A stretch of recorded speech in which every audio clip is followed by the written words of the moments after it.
Hello and welcome back to Neil Explains. Today we will solve this trendy question which look like very simple one. Many solve like this 3 divided by 3 1, 3 into 3 that is 9 and they write 1 by 9. But this is the wrong method. We will solve it correctly. Now if as we know according to PEMDAS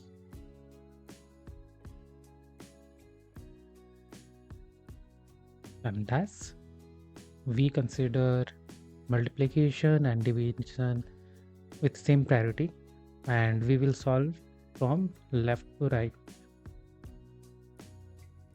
Okay, so we will solve this expression from left to right side.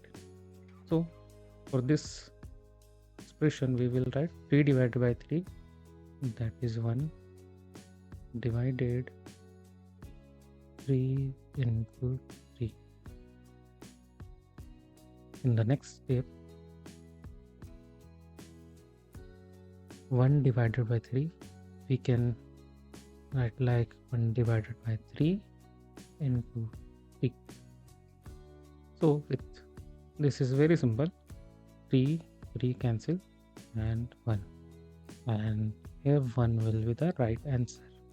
If you want to solve more questions like this, then go to description and check out our amazing books and also write your correct answer.